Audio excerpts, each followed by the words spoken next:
Hello बहुत बहुत बहुत प्यारे से बच्चों। So today again I am with you with one question of class 10th of arithmetic progression. So the question says if 18th times of 18th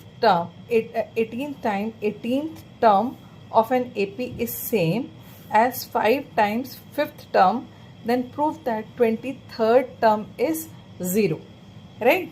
So according to the question, what is saying 18 times of 18th term is equals to 5 times of 5th term. We all know that the nth term of an AP is given by A plus n minus 1 into D.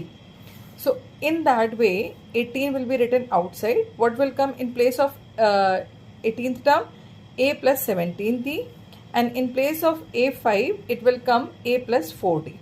Now open the bracket. So when we open the bracket by distributive property, left hand side it will come 18A plus 306D and right hand side 5A plus 20D. Now transpose the like terms. 18A minus 5A 306D minus 20D equals to 0 because right hand side will not left anything. Now solve it. It will come 13A plus 286D equals to 0. In both the terms 13 is common. Just take out this 13 common. In the bracket it will left A plus 22D. Now this transpose this A on the right hand side. So it will come 0 because 0 divided by any number you will get 0 only. So A plus 22D we are going to get 0.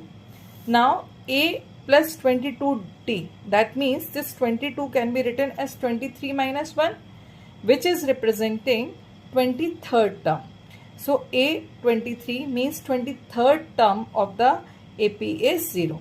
So this is the way we can solve this question. This is a theorem also. This is the specification also, which says that if m times of m term of an AP is same as the n time of its nth term, show that m plus nth term of this AP is 0. बिल्कुल same यही किया है. 18 time of 18th term is equal to 5th time of 5th term. Then what happened? 18 plus 5 23rd term is 0. हमने exactly यही prove किया है. Now how to prove this? If you want the solution for this, you have to like, share and subscribe my channel, and you have to send a properly beautiful comment. Till then, stay connected. Do practice of mathematics. Good luck.